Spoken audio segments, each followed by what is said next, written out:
ಧ್ಯಾನ ತೇಜಸ್ ವಾಹಿನಿಗೆ ತಮಗೆಲ್ಲರಿಗೂ ಸ್ವಾಗತ. ಈಗ ಮಹಾಭಾರತ ಪಾತ್ರ ಪರಿಚಯದ 4ನೇ ಪಾತ್ರವನ್ನು ಪರಿಚಯಿಸಿಕೊಳ್ಳೋಣ.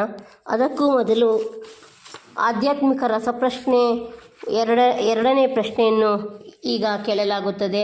ಹಿಂದೂಗಳ ಪವಿತ್ರ ಗ್ರಂಥವಾದ ಭಗವದ್ಗೀತೆಯಲ್ಲಿ ಒಟ್ಟು ಎಷ್ಟು ಅಧ್ಯಾಯಗಳು ಮತ್ತು ಶ್ಲೋಕಗಳಿವೆ ಎಂಬುದರ ಉತ್ತರವನ್ನು ಪಾತ್ರ ಪರಿಚಯದ ಕೊನೆಯಲ್ಲಿ ಪ್ರಕಟಿಸಲಾಗುತ್ತದೆ. ಅಂಬರೀಷ.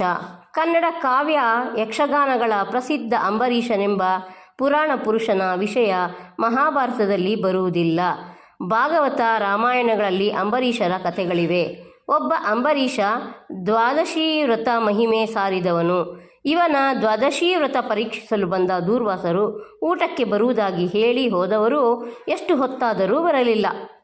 ಕೊನೆಗೆ ವ್ರತಭಂಗ ಮಾಡಲಿಷ್ಟವಿಲ್ಲದೆ ಅಂಬರೀಷನು ತನ್ನ ಪುರೋಹಿತರ ಸಲಹೆಯಂತೆ ನೀರನ್ನು ಕುಡಿದು ಕುಳಿತ. ವ್ರತದ ನಂತರ ಉಪವಾಸವಿದ್ದರೆ ವ್ರತದ ಫಲ ಹೋಗುತ್ತದೆ ಎಂಬ ಹೆದರಿಕೆ ಆತನಿಗೆ. ಊಟಕ್ಕೆ ಬಂದ ದೂರ್ವಾಸರು ಅಂಬರೀಷನ ತಪ್ಪನ್ನು ಪತ್ತೆ ಹಚ್ಚಿ ಇವನ ಮೇಲೆ ಕ್ರೋಧದಿಂದ ಮಹಾಕೃತ್ಯೆಯನ್ನು ತಮ್ಮ ಜುಟ್ಟಿನಿಂದ ಸೃಷ್ಟಿಸಿಬಿಟ್ಟರು. ಆದರೆ ಅಂಬರೀಷನು ವಿಷ್ಣು ಭಕ್ತನಲ್ಲವೇ? ಆದ್ದರಿಂದ ವಿಷ್ಣುವಿನ ಚಕ್ರ ಈ ಮಹಾಕೃತ್ಯೆಯನ್ನು ಕೊಂದು ದೂರ್ವಾಸರನ್ನೇ ಅಟ್ಟಿಸಿಕೊಂಡು ಹೋಯಿತು. ಬ್ರಹ್ಮ, ಈಶ್ವರ, ನಾರಾಯಣ ಬಳಿಗೆ ಓಡಿದರೂ ಪ್ರಯೋಜನವಾಗದೆ ಕೊನೆಗೆ ಅಂಬರೀಷನ ಕಾಲಿಗೆ ಬೀಳಬೇಕಾಯಿತು ದೂರ್ವಾಸರು. ಇಂಥ ಮಹಿಮಾವಂತ ಅಂಬರೀಷ ಭಕ್ತರ ಮಹಿಮೆಯನ್ನು ವಿವರಿಸಲು ಈ ಕಥೆ ಬಳಕೆಗೊಂಡಿರುವಂತಿದೆ. ಇನ್ನೊಬ್ಬ ಅಂಬರೀಷ ಇದ್ದಾನೆ. ಇವನು ವಿಷ್ಣು ಭಕ್ತ. ಅಪಾಯ ಬಂದಾಗ ವಿಷ್ಣುವಿನ ಚಕ್ರ ತನ್ನನ್ನು ಕಾಪಾಡಬೇಕು ಎಂದು ವಿಷ್ಣುವನ್ನು ಪ್ರಾರ್ಥಿಸಿ ವರ ಪಡೆದಿದ್ದ. ಇವನ ಮಗಳು ಶ್ರೀಮತಿಯನ್ನು ನಾರದ ಪರ್ವತ ಇಬ್ಬರೂ ಬಯಸಿದರು. ಸ್ವಯಂವರದಲ್ಲಿ ವಿಷ್ಣುಮಾಯೆಗೆ ಒಳಗಾದ ಇಬ್ಬರಿಗೂ ದಕ್ಕದ ಶ್ರೀಮತಿ ಮಹಾವಿಷ್ಣುವನ್ನೇ ಕೈ ಹಿಡಿದಳು.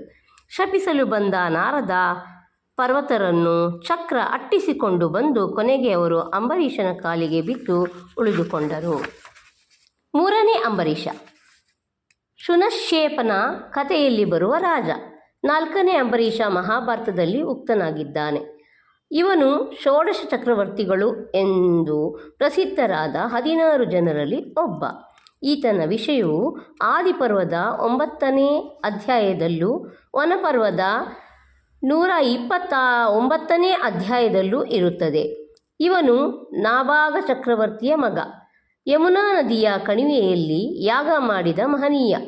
1,000,000 ರಾಜರುಗಳನ್ನು ಗೆದ್ದು 100 ಅಶ್ವಮೇಧ ಯಾಗಗಳನ್ನು ಮಾಡಿದವನೆಂದು ಕೀರ್ತಿತನಾಗಿರುವ ದೊರೆ ಈತ.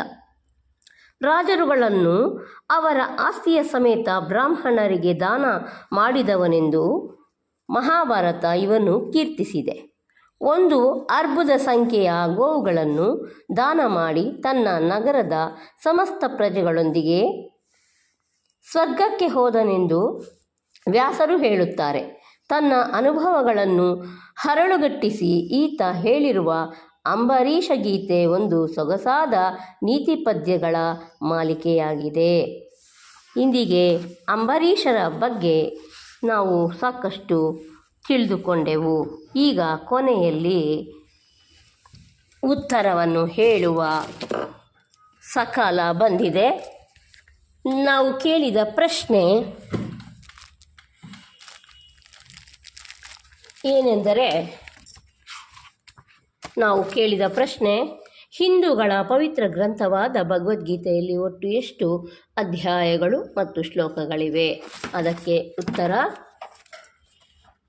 18 ಅಧ್ಯಾಯಗಳು. ಹಿಂದೂ ಪವಿತ್ರ ಗ್ರಂಥವಾದ ಭಗವದ್ಗೀತೆಯಲ್ಲಿ 18 ಅಧ್ಯಾಯಗಳಿವೆ ಮತ್ತು ಒಟ್ಟು 700 ಶ್ಲೋಕಗಳು ಅದರಲ್ಲಿ ಅಡಕವಾಗಿದೆ. ಧನ್ಯವಾದಗಳು. ಎಲ್ಲರಿಗೂ ಶುಭವಾಗಲಿ.